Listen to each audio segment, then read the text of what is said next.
Well, good morning, everyone. My name is Josh, and it's a great pleasure to be able to come and share with you this morning. Welcome to the first Sunday of Lent, a time of preparation for Easter. And this series that we're going to look at is 2 chapters in John's Gospel that took place the night before Jesus' death. And the disciples are questioning Jesus. They're saying, what's going on? Things seem a bit of a mess, and I think that we will find some of the questions that the disciples ask when they're in a tough time will really resonate with you and I.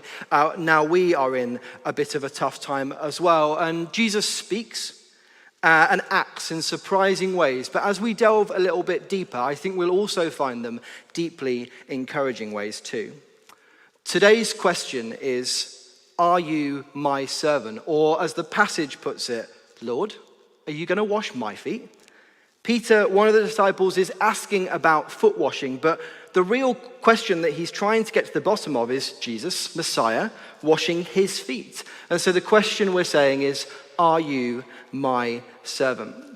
And we're looking at questions asked when people came face to face with Jesus. And I wonder what questions you and I would ask if we found ourselves face to face with Jesus. Why this? Why that? What about this? What about that? Why COVID? Whatever it might be. And recently, I've tried to stop doing this a little bit, but especially at the start of sort of March, I find myself on BBC News all of the time. I became the embodiment of what has now been referred to as a doom scroller, which is somebody who looks through all of the BBC News, reading everything there is and worrying about all of it.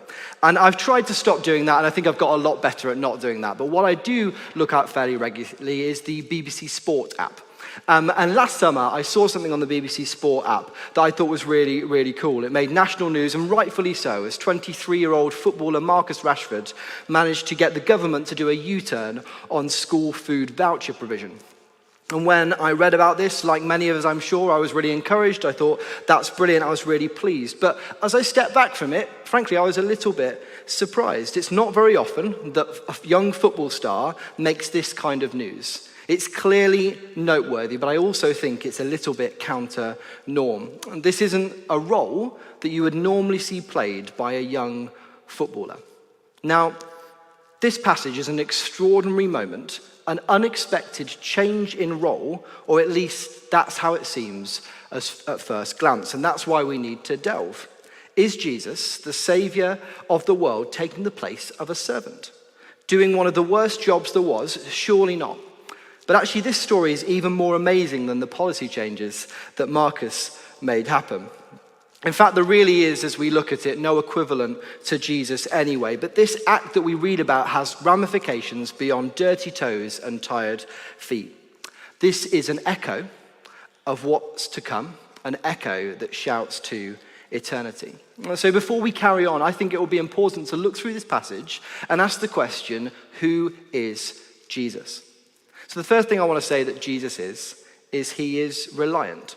He is connected to God. We read in verse 1, Jesus knew the hour had come for him to leave and go to the Father. Verse 3, he's come from God and he's returning to God.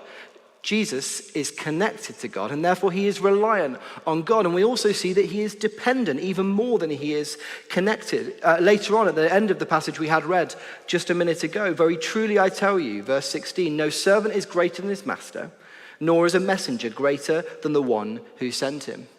Jesus is totally reliant on the Father. The next thing I think we see is that Jesus is rooted.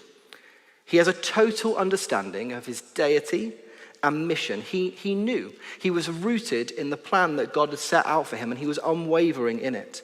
That he had come from God and was returning to God. The disciples call him Lord, and he agrees. He says in verse 13, you call me teacher and Lord, and rightly so, for that is what I am. His purpose and his status doesn't stop his service. All powerful. We know that Jesus is rooted in the truth that he is all powerful. He knew that the Father had put all things under his power. He knew who he was, and he knew what that meant. And because Jesus was reliant, and because he was rooted, he was able to be radical, and radical in the way that he served others. Who he is leads to what he does in this passage and in general. And so let's look at the third R. Jesus is radical. He's radical in what he does. He's radical in the way that he loves. Having loved his own who were in the world, he loved them to the end. No blemish. Perfect life lived. We know that he was humble. He washed feet. He made himself lower. A simple, humbling, serving act that shouts to something bigger. The radical nature of this moment led Peter to question it. And maybe us to question it too today. Verse 4 starts like this. It says, "So he got up from the meal, took off his outer clothing, wrapped a towel around his waist. After that, he poured water from a basin and began to wash his disciples' feet, drying them with a towel that was wrapped around him." Hold on. He washes feet. Did we not just read the list of who he is? He's all powerful. He's God.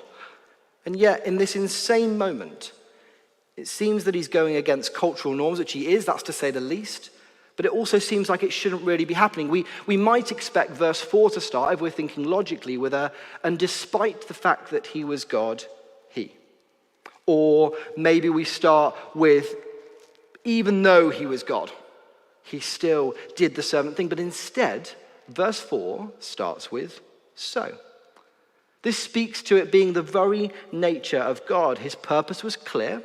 His service didn't and doesn't diminish his status, and his status did not stop his service. Jesus was so secure in who he is, so secure in who he was, that cultural norms and perception didn't matter. It didn't seem to pinch at all. So what did he do? Jesus literally came below his disciples' feet in order to dignify and cleanse them. He is doing on earth for his disciples what he has always done for all eternity. The "so" shows us that it's the nature of who God is, his heart to serve you and to serve me. It's radical. Jesus then knows he has a mission, and he points to it with his disciples. It's more than just about dirty feet. It's an echo. It's an echo again, an echo of the cross, pointing to the radical act of sacrifice that was to come. Jesus, in verse 7, Jesus replied, You do not realize now what I am doing, but later you will understand."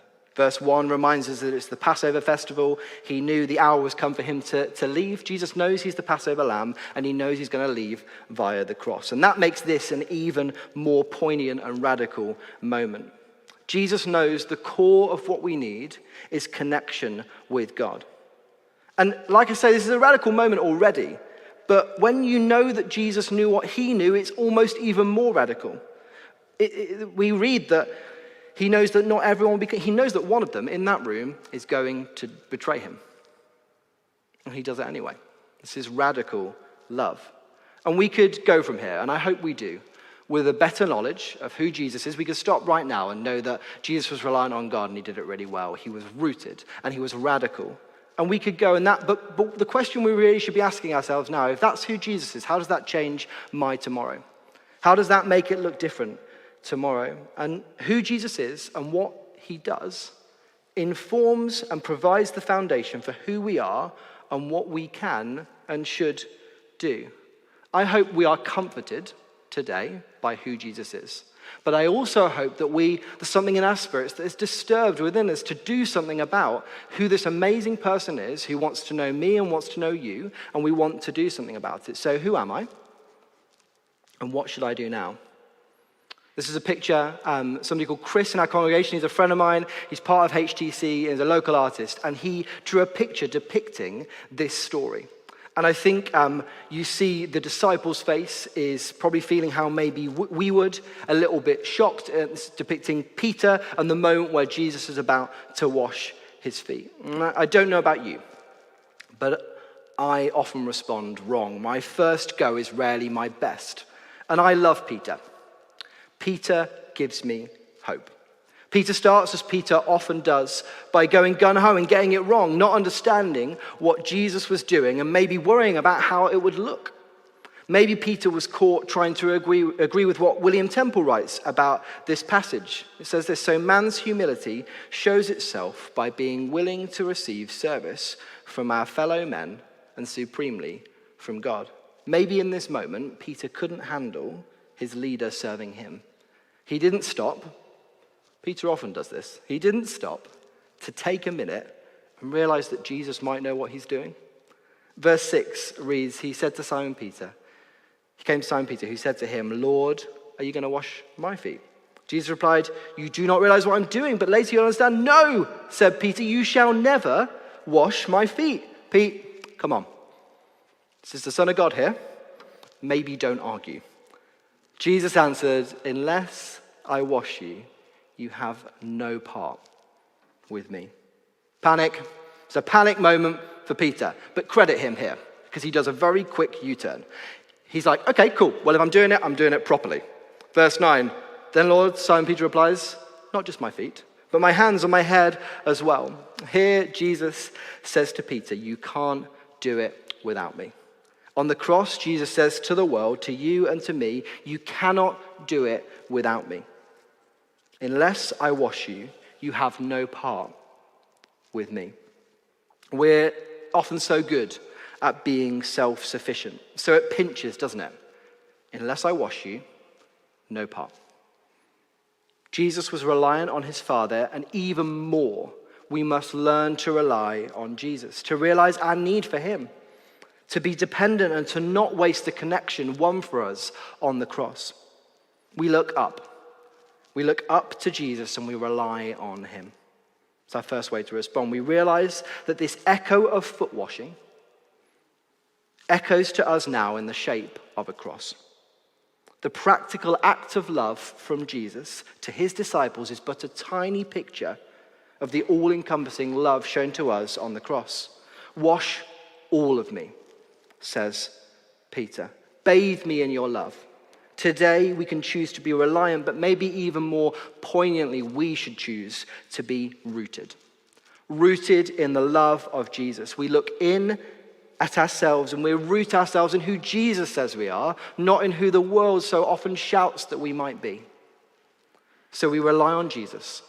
We root ourselves in him, and now we make a decision today to live radically different lives because Jesus first lived a radically different life that changed everything for us. It's time for some of us to decide to be radically obedient to something God is calling us to do. Maybe something is coming into your mind or into your heart now that you know you need to be obedient in. Radical obedience means accepting the love that Jesus has for us and deciding to walk in a different way. We look out and live a radical life of humility and love. We're sent out. We read in verse 14, now that I, your Lord and teacher, have washed your feet, you also should wash one another's feet. Now that you know these things, you'll be blessed if you do them. Verse 17, we know that we're sent out. We know that we're equipped. Verse 15, I have set you an example that you should do as I have done for you. Identity to action. This is the basis to then go and do. But what can that lead to? How do we respond to this radically? Well, we keep humble.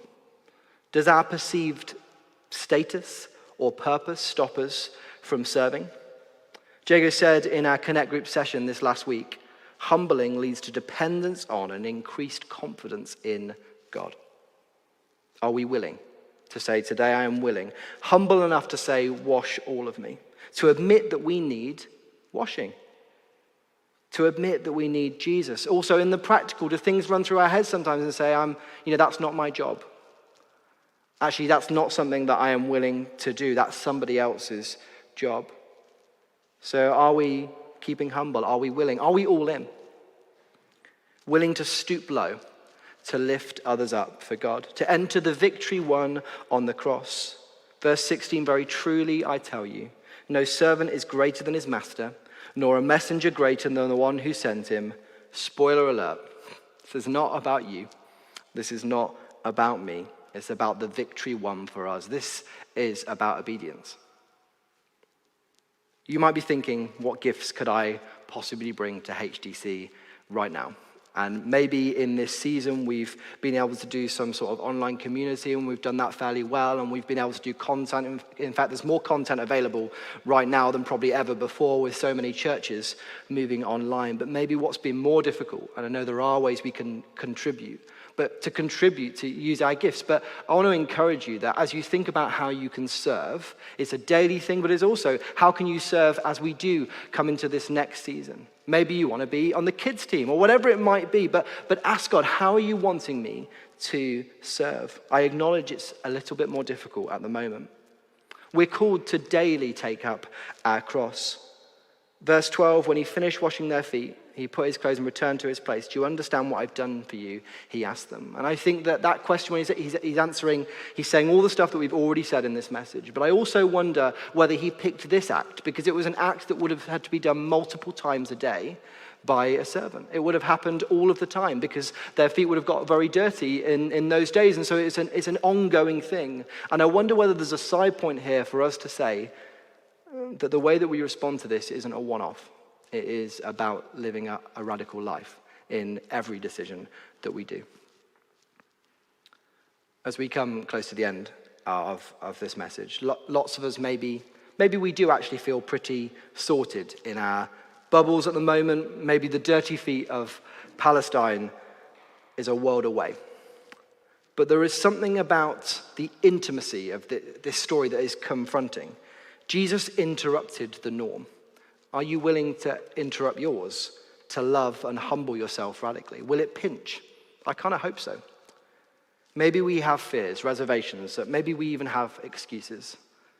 I want to say today, don't worry about missing your calling. Focus on the one who calls you. Don't let your status, perceived or otherwise, stop your serving. Don't let worries on perception stop progress in doing what really matters, in taking a knee and serving each other. Calling and gifting is not gone or hidden when we put others before ourselves. Are we doing that?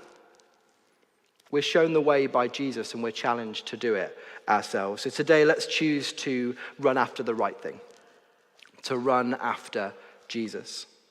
Let's say sorry. Let's say please. Let's say help me, Jesus. The table is going to come up on the screen now to just summarize what it is that we've said today. Jesus is reliant, he's rooted, and he's radical. Say that for yourself, have the perfect example in Jesus. I'm completely loved, and I'm equipped and sent out by Jesus.